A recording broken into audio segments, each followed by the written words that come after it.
guys, so I just started this video and got like 4 minutes in and then dropped the camera, and Easy is editing it and it just was gonna be a mess. So I was like, you know what, let me start this over. So, hi, how are you? He's at work, so he's not gonna be in this video. I am going to talk about a couple things on this video, but the first thing that I was doing and didn't finish doing but was gonna show you guys is my new delicious recipe for a slim strawberry slushie. Oh, you always want to be where I am, don't you? Hey, baby.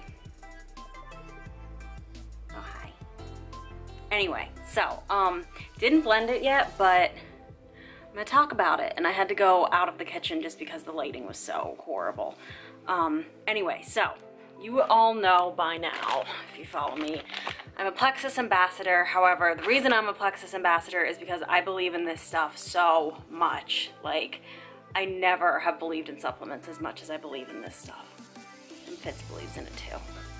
Don't you, baby? All right, so what is Slim? Slim is a daily drink packet, not a meal replacement. I can't say that enough. I hate meal replacements. I love food, So I would not promote or take anything that is a meal replacement.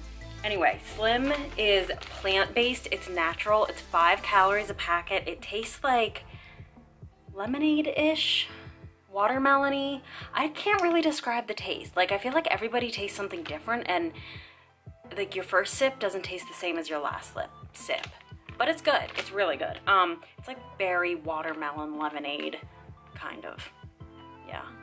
They call it strawberry watermelon lemonade or something like that. I should know this. Those are the fruits on the bag. I guess that's a raspberry, not a strawberry. Anyway, so, but what it does is incredible. It helps to regulate and balance out your blood sugar levels, which is more important than I ever realized for energy levels, that crash feeling you get, cravings, hunger, all of that can actually be attributed to your blood sugar levels crashing. And when you don't eat on a regular basis or eat the right combinations of food, your blood sugar like spikes and drops and spikes and drops. So this little magic drink helps to keep that more even. I need way less coffee on this, even though I adore coffee. As you guys know, I've talked about that a million times. But 5 calories, no artificial sweeteners or colors, which check your labels on your supplements, because I will say I used to promote a brand that didn't realize was loaded with artificial flavors, colors, dyes, all that stuff. Yeah, I can admit when I'm at fault for things that I didn't even realize, but we can all be more educated, am I right? Anyway, 100% vegetarian, non-GMO. Ow! Someone needs his nails cut. Why are you biting me? So, what is in it is the XOS prebiotic, which prebiotics are different than probiotics. Probiotics help to replace and replenish the bacteria in your gut, the good bacteria, and help balance it out. Prebiotics feed the good bacteria. So a good diet and supplement regimen should have both in them. So I take the ProBio 5 probiotic at night, but the Slim is my prebiotic. Anyway, has chromium in it, which a lot of people are actually deficient in chromium. It is sweetened with stevia. The color is actually from beetroot, which is really cool because it has this, like, obviously the distinct pink color, which might be why I love it more. Anyway, but the slushie is what I'm going to show you guys, because I know a lot of my clients take this, and who doesn't want a slushie sometimes? So I was going to like walk you through the steps, don't mind my messy kitchen, but like I said, it just didn't turn out well. So this is what we have. Let me flip the camera. This is what we have. Cup of water, 1 Slim packet, and a cup of frozen strawberries. You see that? All right. All we're gonna do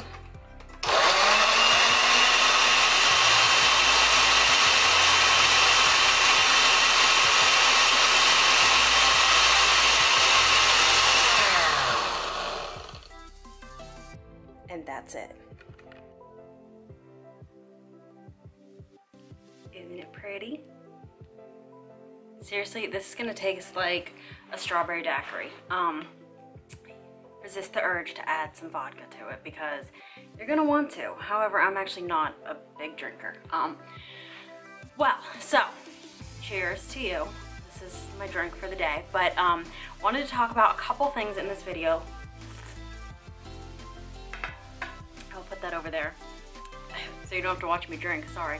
Alright, so what I wanted to talk about is how often should you weigh yourself?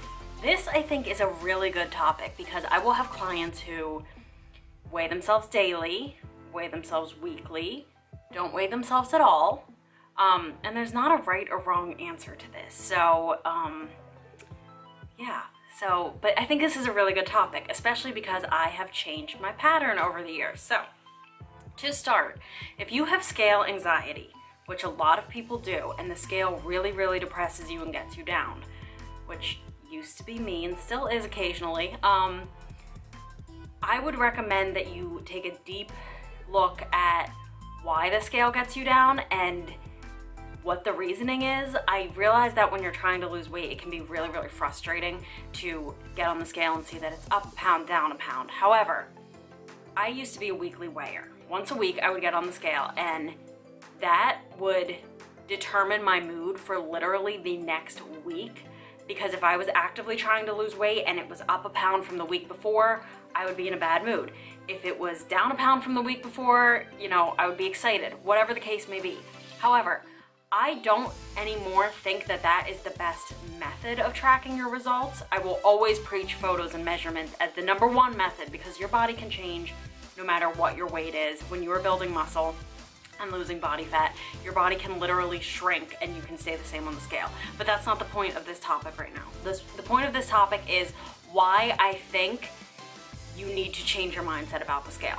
So, like I said, I used to let that number once a week on the scale determine the outcome of my next week. The reason I don't think that is good is because I've mentioned before, TMI I know, but all my life I struggled with constipation until plexus. So whatever that number on the scale said, I couldn't tell you how much of it was constipation. Maybe I went that morning, maybe I didn't, so who knows?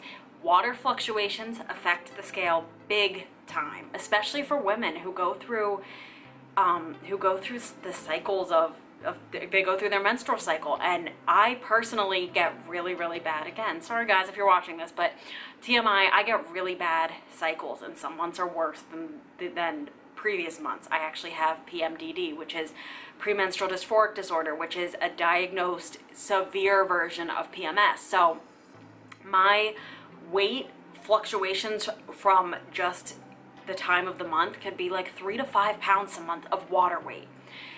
Old Nina, way back then when she used to let the scale rule her life, would literally let that like affect my mood. It didn't matter what time of the month it was, if I was constipated or not. If that number was up 3 pounds from the week before, I must have done something to gain 3 pounds. That was my mindset. Well, fast forward to our wedding, I decided that I was gonna weigh myself every morning as a method of just keeping myself honest and on track, because I was trying to lose weight, and by this point I knew logically that if the scale was up one day and down the next and I didn't do anything with macros, you know, something else was causing that scale fluctuation.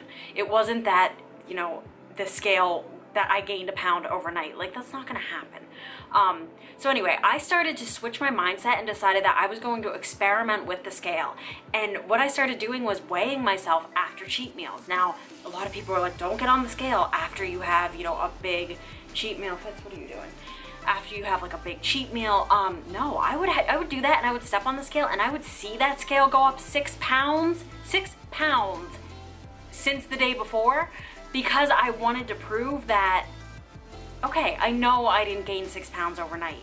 I know that this thing is quite honestly a piece of crap. Like, you know, this scale is not gonna dictate my life anymore. So I wanted to see those fluctuations. And yes, there were days when the scale was down and I was like, oh my gosh, yay, like the scale went down. But anyway, long story short of all of this is I actually think daily weighing became more beneficial for me. Now, there are still the people though who can't switch their mindset and who are going to let it get them down if they get on that scale and it's up 2 pounds from the day before. logically, you should know that if you didn't do anything, you pretty much can't do anything to gain 2 pounds overnight, then that scale is lying to you. Don't let it ruin your mood. However, if you're the kind of person who is going to see that and restrict food or over exercise or something, I don't recommend this to you. But if you can logically think about your weight on the scale, what you've done to see that weight, if you ate a ton of salt the day before, if you haven't gone to the bathroom in 3 days, if you knocked out a pizza last night, if you ate more carbs than usual, whatever the case may be, you know that that scale is just a number and it has nothing related to your fat mass. It is literally just your weight, your actual weight, not your fat, not your muscle, not your poop, not whatever else. Like it's all of you is reflecting on that scale. So why I'm saying this is because I do think daily weighing can be beneficial, especially if you're someone who wants to see the fluctuation during the week. I also think back to when I was only weighing on a weekly basis, and you know, that scale could have been up a pound, but it could have been down 2 pounds the day before. But I was only going off of that one thing. I love to see trends in weight, and I really like the app. It's a free app. I found it. It's called Happy Scale. It actually lets you chart your weight, and it tells you, let me pull it up so you guys can see it. It tells you the average. Like, basically it guesses what your true weight is based on the average of a couple days. Can you guys see that? It's that app right there. That's what it looks like, Happy Scale. Which I think is really cool because I like, am I in focus? I like that it gives you like your moving average. Like, you can choose how you want to track it, and it's free. Like I said, I mean, there's a paid for version, but I don't use that. But you can see based on all your fluctuations, it'll tell you like what your average down this week is or what your average up this week is, month, etc. So that is a really good tool. However, I have tons of clients and I go through periods where I personally don't even get on the scale because it's not going to be accurate, and I really like to take progress pictures. Like, I am such a huge proponent of the selfie, if you can't tell. Take progress pictures, compare them side by side. Please make sure when you're comparing them though that you're putting the scale the same. Like, I will have clients who will like take one super close up and then super far away, and they'll be like, I look like I gained 30 pounds. And I'm like, well, this one's zoomed in and this one isn't. Like, of course.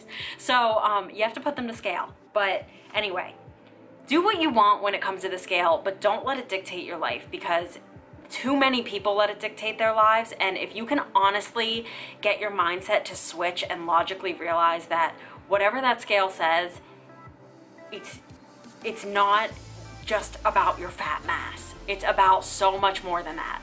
And chart your weight and see the trends, because honestly, I think it was actually relieving for me to be like, oh, I'm up a pound today. Wonder what I did yesterday. Like, I can either pinpoint it or I can just not care. Like, it doesn't matter what I did yesterday because I know that pound isn't a pound of fat. So, you know, water, whatever, oh, I'm getting my period, oh, you know, I haven't gone to the bathroom in 2 days, whatever the case may be. I really recommend that, especially if you are someone who is really, really scale focused. But don't go throw a party when it's down 3 pounds and then go cry in bed when it's up 3 pounds, because it happens. It's normal. The last thing I want to mention, and then I will stop rambling, is I think this is a really good, let me flip this. Oh, hi, pretty boy. You're so pretty. Look how big he is, guys. He's like, I say this all the time, my cat needs a diet. All right. So ignore my mess of a kitchen. That's, where the hell's the light? That's the next thing I'm doing. Okay, so this is also my method for clients or people who have trouble like staying out of the fridge, basically. This is a blank calendar. It's on October right now. I just printed this one. What I suggest doing with this is, one, look, it's hanging on my fridge. Why is this hanging on my fridge? It's hanging on my fridge because every time I go at 3 a.m. to eat something, I have to look at this calendar where I wrote events and goals, and usually I cross them off. I'm gonna flip this back to me.